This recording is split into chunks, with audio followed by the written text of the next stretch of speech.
ಚಿತ್ತಾರ ಪ್ರೇಕ್ಷಕರಿಗೆ ಸ್ವಾಗತ. 2017ರಲ್ಲಿ ನಾವೆಲ್ಲ ಒಂದು ಸಿನಿಮಾ ನೋಡಿದ್ವಿ, ಒಂದು ಮೊಟ್ಟೆಯ ಕತೆ. ಈಗ 2024ರಲ್ಲಿ ಒಂದು ಹೊಟ್ಟೆಯ ಕಥೆಯನ್ನು ಹೊತ್ತುಕೊಂಡು ಒಂದು ಸಿನಿಮಾ ಬಂದಿದೆ. ಹೌದು ಪ್ರೇಕ್ಷಕರೇ, ಆ ಸಿನಿಮಾ ಬೇರೆ ಯಾವುದಲ್ಲ, ಪ್ರಮೋದ್ ಶೆಟ್ಟಿ ಅಭಿನಯದ ಲಾಫಿಂಗ್ ಬುದ್ಧ. ಇವತ್ತಿನ ಸಿನಿಮಾ ನಾವು ವಿಮರ್ಶೆ ಮಾಡ್ತಾ ಇರೋದು ಇದೇ ಲಾಫಿಂಗ್ ಬುದ್ಧ ಸಿನಿಮಾದ ಬಗ್ಗೆ. ನಾನು ನವೀನ್ ಕೃಷ್ಣ, ನನ್ನ ಜೊತೆ ಹರಿಕೃಷ್ಣ. ಇತ್ತೀಚೆಗೆ ರಿಷಬ್ ಶೆಟ್ಟಿಯವರು ಶಿವಮ್ಮ ಅನ್ನೋ ಸಿನಿಮಾ ಪ್ರೊಡ್ಯೂಸ್ ಮಾಡಿ ರಿಲೀಸ್ ಮಾಡಿದರು.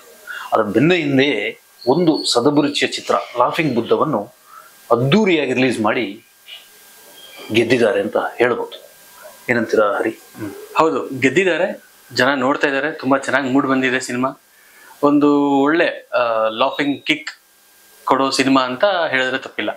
ಹಾಗಿದ್ರೆ ಕತೆ ಬಗ್ಗೆ ಹೇಳೋದಾದ್ರೆ, ಗೋವರ್ಧನ್ ಶಿವಮೊಗ್ಗದ ನೀರು ಪೊಲೀಸ್ ಠಾಣೆಯಲ್ಲಿ ಒಬ್ಬ ಕಾನ್ಸ್ಟೇಬಲ್. ಹೆಸರಿಗೆ ತಕ್ಕ ಹಾಗೆ ಬೃಹತ್ ದೇಹವನ್ನ ಅವನು ಹೊಂದಿರ್ತಾನೆ.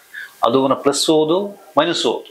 ಈಗ ಟ್ರೈಲರ್ ನೋಡಿ ಹೋಗೋ ಪ್ರೇಕ್ಷಕರು ಏನು ಅನ್ಕೊಂತಾರಂತ, ಇದೊಂದು ಬರೇ ಒಂದು ನಗುವನ್ನು ಕೊಡುವಂತ ಸಿನಿಮಾ, ಮತ್ತೆ ಒಂದು ಬಾಡಿ ಶೇಮಿಂಗ್ ಬಗ್ಗೆ ಇರುವಂತ ದಪ್ಪಕ್ಕಿರೋ ಪೊಲೀಸ್ ಬಗ್ಗೆ. ಹೌದು, ಸೊ ಈ ತರ ಅಂತ ಅನ್ಕೊಂಡು ಹೋಗ್ತಾರೆ. ಬಟ್ ನೀವು ಹೋಗಿ ನೋಡಿದ ಮೇಲೆ ನೀವೊಂದು ಒಂದು ಚೇಂಜ್ ಆಗಿ, ನಿಮ್ಮ ಒಂದು ಮೈಂಡ್ ಸೆಟ್ ಚೇಂಜ್ ಆಗಿ ಒಂದು 2.5 ಗಂಟೆ ಸಿನಿಮಾನ ಥಿಯೇಟರ್ ಅಲ್ಲಿ ಜನ ಹಿಡಿದಿಟ್ಕೊಂತಾರೆ. ಒಂದು ಕಾಮಿಡಿ ಮತ್ತೆ ಪ್ರಮೋದ್ ಶೆಟ್ಟಿ ಅವರ ಆಕ್ಟಿಂಗ್ ಇಂದ ಹಿಡಿದು. ಹೌದು. ಸೊ ಮತ್ತೆ ನನಗೆ ಮುಖ್ಯ ಯಾಕೆ ಅನ್ಸಿದ್ದು ಅಂದ್ರೆ, ಬರೇ ನಗು ಬಿಟ್ಟು ಒಂದು ಸಸ್ಪೆನ್ಸ್ ಥ್ರಿಲ್ಲರ್ ಅಂಶನ ಇಟ್ಟಿದ್ದಾರೆ. ಒಂದು ಇಂಟರ್ವಲ್ ಪಾಯಿಂಟ್ ಅಲ್ಲಿ ಒಂದು ಸಸ್ಪೆನ್ಸ್ ಬರುತ್ತೆ, ಅದರಿಂದ ತುಂಬಾ ಚೆನ್ನಾಗಿ ಸಿನಿಮಾ ಮೂಡಿ ಬಂದಿದೆ. ಅದು ಇನ್ನೊಂದು ದಿಗಂತ್ ಅವರ ಪಾತ್ರ ಇಡೀ ಸಿನಿಮಾಗೆ ಒಂದು ಹೊಸ ಶಕ್ತಿಯನ್ನ ಕೊಡುತ್ತೆ, ಸಿನಿಮಾನ ನೋಡ್ಸ್ಕೊಂಡು ಹೋಗುತ್ತೆ. ಅದಕ್ಕೆ ಸಿನಿಮಾ ಜನ ತುಂಬಾ ಇಷ್ಟ ಆಗಿದೆ ಅಂತ ಅನ್ಸುತ್ತೆ. ಆಮೇಲೆ ಹಿಂದೆ ನಮ್ಮ ನಿರ್ದೇಶಕರ ಬಗ್ಗೆ ಹೇಳೋದಾದ್ರೆ, ಈ ಹಿಂದೆ ರಿಷಬ್ ಅವರನ್ನ ಹೀರೋ ಆಗಿ ತೋರಿಸಿದ್ರು. ಈಗ ಪ್ರಮೋದ್ ಶೆಟ್ಟಿ ಅವರನ್ನ ಲಾಫಿಂಗ್ ಬುದ್ಧನಾಗಿ ತೋರಿಸಿದ್ದಾರೆ. ತುಂಬಾ ಬೇರೆ ಬೇರೆ ಜಾನರ್ನ ಸಿನಿಮಾ, 2 ಜಾನರ್ನ ಸಿನಿಮಾನ ತುಂಬಾ ಚೆನ್ನಾಗಿ ಹ್ಯಾಂಡಲ್ ಮಾಡಿದ್ದಾರೆ ಭರತ್. ಹೀರೋ ಅಲ್ಲಿ ಪ್ರಮೋದ್ ಶೆಟ್ಟಿ ಸರ್ನ ವಿಲನ್ ಆಗಿ ನೋಡಿಸಿದ್ರು. ಕರೆಕ್ಟ್. ಲಾಫಿಂಗ್ ಬುದ್ಧಲ್ಲಿ ಹೀರೋ ಆಗಿ ನೋಡಿಸ್ತಾ ಇದ್ದಾರೆ. Correct point. ಆಮೇಲೆ ಬೇರೆ ಪಾತ್ರಗಳ ಬಗ್ಗೆ ಹೇಳೋದಾದ್ರೆ, ನಮ್ಮ ತೇಜು ಬೆಳವಾಡಿ ಅವರು ಏನಿದ್ದಾರೆ, ಸತ್ಯವತಿಯಾಗಿ ಆಕ್ಟ್ ಮಾಡಿದ್ದಾರೆ. ತುಂಬಾ ಚೆನ್ನಾಗಿ ಆಪ್ಟ್ ಆಗಿದ್ದಾರೆ ಕತೆಗೆ. ತುಂಬಾ ಚೆನ್ನಾಗಿ ಅವರು ಆಕ್ಟ್ ಮಾಡಿದ್ದಾರೆ. ತುಂಬಾ ನೈಜವಾಗಿ ಆಕ್ಟ್ ಮಾಡಿದ್ದಾರೆ. ಏನೋ ನಮ್ಮ ಮನೆ ಮಗಳು ಅಂತ ಅನ್ಸುತ್ತೆ, ಆ ತರ ಆಕ್ಟ್ ಮಾಡಿದ್ದಾರೆ. ಹೌದು, ಅವರು ಗಂಟು ಮೂಟೆ ಸಿನಿಮಾಲೇ ನೋಡಿದ್ವಿ ಅವರ. ಮತ್ತೆ ಅವರು ಏನೇ ಕೊಟ್ಟರು ಚೆನ್ನಾಗಿ ಆಕ್ಟ್ ಮಾಡ್ತಾರೆ. ಸೊ ಅವರ ಆಕ್ಟಿಂಗ್ ಸ್ಕಿಲ್ಸ್ ಎಲ್ಲ ಅದ್ರ ಬಗ್ಗೆ ಕಂಪ್ಲೇಂಟ್ ಇಲ್ಲ. ತುಂಬಾ ಒಂದು ಈಗ ಏನಂತ ನೀವು ಹೇಳ್ದಂಗೆ ಮನೆ ಮಗಳು. ಸೊ ಅದ್ರ ಮತ್ತೆ ಪ್ರಮೋದ್ ಶೆಟ್ಟಿ ಅವ್ರಿಗೆ ಆಪ್ಟ್ ಆಗಿ ನಟಿಸಿದ್ದಾರೆ. ಹೌದೌದು. ಆಮೇಲೆ ಪ್ರಮೋದ್ ಶೆಟ್ಟಿ ಬಗ್ಗೆ ಇಲ್ಲಿ ಸ್ಪೆಷಲ್ ಆಗಿ ಮೆನ್ಷನ್ ಮಾಡ್ಲೇಬೇಕು. ಆ ಪಾತ್ರಕ್ಕೋಸ್ಕರ ಬೇರೆ ಯಾರಾಗಿದ್ರು ಸುಮ್ಮನೆ ಏನ್ ಮಾಡ್ಕೊಂಡು ಹೋಗೋಣ ಅಂತ ಮಾಡ್ತಾ ಇದ್ರು. ಅದೇ ಪ್ರಮೋದ್ ಶೆಟ್ಟಿ ಆ ಪಾತ್ರಕ್ಕೆ ಬೇಕು ಅಂತಾನೆ ತುಂಬಾ ಶ್ರಮ ವಹಿಸಿ ಸಾಕಷ್ಟು ತ್ಯಾಗಗಳನ್ನು ಮಾಡಿ, ತ್ಯಾಗ ಅಂದ್ರೆ ದೇಹ ಸಿರಿ ಎಚ್ಚುತ್ತಾ ಇರುತ್ತೆ, ಅದನ್ನ ತಡ್ಕೊಂಡು ಅದರ ಸಾಧಕ ಬಾಧಕಗಳನ್ನೆಲ್ಲ ತಡ್ಕೊಂಡು ಒಂದು ಆಕ್ಟ್ ಮಾಡಿದ್ದಾರೆ. ತುಂಬಾ ಅದಕ್ಕೆ ಟೈಮ್ ಕೊಟ್ಟಿದ್ದಾರೆ, ತುಂಬಾ ಸೀರಿಯಸ್ ಆಗಿ ತಗೊಂಡ ಪಾತ್ರವನ್ನು ಮಾಡಿದ್ದಾರೆ. ಅವ್ರು ಏನಿರ್ತಾರೆ ಹಿಂದೆ ಶ್ರಮ ಪಟ್ಟಿದ್ದಾರೆ, ಅದು ಪ್ರತಿಯೊಂದು ಫ್ರೇಮ್ ಅಲ್ಲೋದು ಕಾಣುತ್ತೆ. ಪ್ರತಿಯೊಂದು ಫ್ರೇಮ್ ಅಲ್ಲೋದು ಕಾಣುತ್ತೆ. ನಿಮ್ಗೆ ಪ್ರಮೋದ್ ಶೆಟ್ಟಿ ಅವರು ಅಂದ್ರೆ ನಮ್ಗೆ ಗೊತ್ತಿದೆ.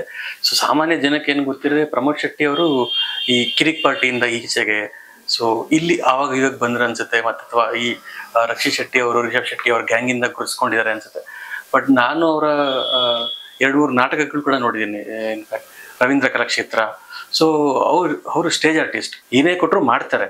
ಸೊ ಇನ್ನ ಒಂದ್ ಸ್ವಲ್ಪ ಅವ್ರಿಗೆ ಈಗ ಇದು ಹೀರೋ, ಸುಮಾರು ಹೀರೋ ಆಗಿ ಮಾಡಿದ್ದಾರೆ. ಬಟ್ ತೆರೆ ಮೇಲೆ ಬರ್ತಿರೋದು ಫಸ್ಟ್ ಸಿನಿಮಾ ಅನ್ಸುತ್ತೆ ಇದು. ಸೊ ಬ್ಯಾಕ್ ಟು ಬ್ಯಾಕ್ ಸಿನಿಮಾಗಳಿದಾವೆ. ಸೊ ರಿಯಲಿ ಅವರೊಂದು ಇಂಡಸ್ಟ್ರಿ ಒಂದು ಅಸೆಟ್ ಪ್ರಮೋದ್ ಶೆಟ್ಟಿ ಅವರು. ಕರೆಕ್ಟ್. ಆಮೇಲೆ ನಾನು ಟೋಟಲ್ ಆಗಿ ಗಮನಿಸಿದ್ದೇನು ಅಂತಂದ್ರೆ, ಈ ಇದರಲ್ಲಿ ಸಿಂಪ್ಲಿಸಿಟಿ. ನಾವು ಮಲಯಾಳ ಸಿನಿಮಾದಲ್ಲಿ ಏನು ನಿರೀಕ್ಷೆ ಮಾಡುತ್ತೀವಿ, ಸಂಭಾಷಣೆ ಆಗ್ಬೋದು, ಲೊಕೇಶನ್ ಆಗ್ಬೋದು, ಕಾಸ್ಟ್ಯೂಮ್ಸ್ ಆಗ್ಬೋದು, ತುಂಬಾ ಸಿಂಪಲ್ ಆಗಿ ಮಾಡಿದ್ದಾರೆ. ಬಟ್ ಅದು ತುಂಬಾ ಅಟ್ರಾಕ್ಟಿವ್ ಆಗಿ ಕಾಣುತ್ತೆ. ಕತೆಗೆ ಏನ್ ಬೇಕೋ ಹಂಗೆ ಮಾಡಿದ್ದಾರೆ, ಅದು ತುಂಬಾ ಅಟ್ರಾಕ್ಟಿವ್ ಕಾಣುತ್ತೆ.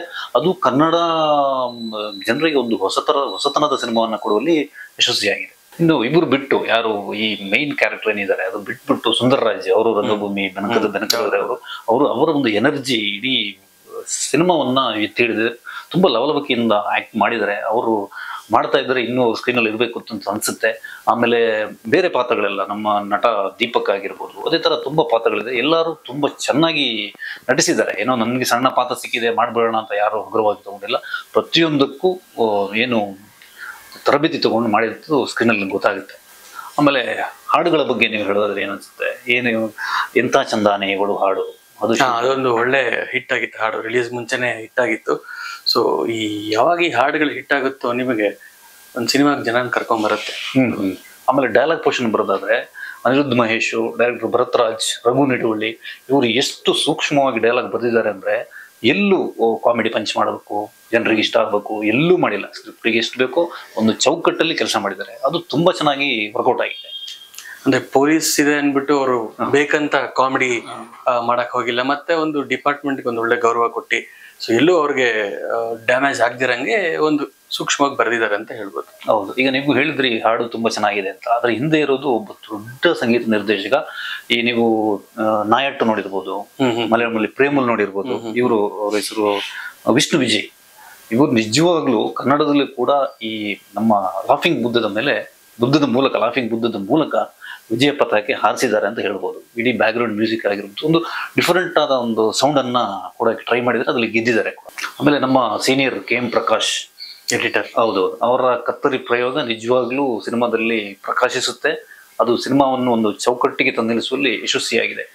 ಕೊನೆಯಲ್ಲಿ ಹೇಳೋದಾದ್ರೆ ಇಡೀ ಏನು ಯಾವುದೇ ಒಂದು ನಿರೀಕ್ಷೆ ಇಲ್ಲದೆ ಈ ಸಿನಿಮಾವನ್ನ ಇಡೀ ಕುಟುಂಬ ಜೊತೆ ಹೋಗಿ ಆರಾಮಾಗಿ ನೋಡ್ಬೋದು. ನಿಜವಾಗ್ಲೂ ಇದೊಂದು ವೀಕೆಂಡಿಗೆ ಬೆಸ್ಟ್ ಸಿನಿಮಾ ಆಗುತ್ತೆ ಅಂತ ನನಗನ್ಸುತ್ತೆ. ಏನ್ಸುತ್ತೆ ಫೈನಲ್? ಒಂದು ಒಳ್ಳೆ ಎಂಟರ್ಟೈನ್ಮೆಂಟ್ ಬೇಕು ಅಂದ್ರೆ ಆರಾಮಾಗಿ ಒಂದ್ 2-2.5 ಗಂಟೆ ಕುತ್ಕೊಂಡು ಫ್ಯಾಮಿಲಿ ಜೊತೆ ನೋಡಿ ಎಂಜಾಯ್ ಮಾಡಿ ಆರಾಮಾಗಿ ಬರ್ಬೋದು.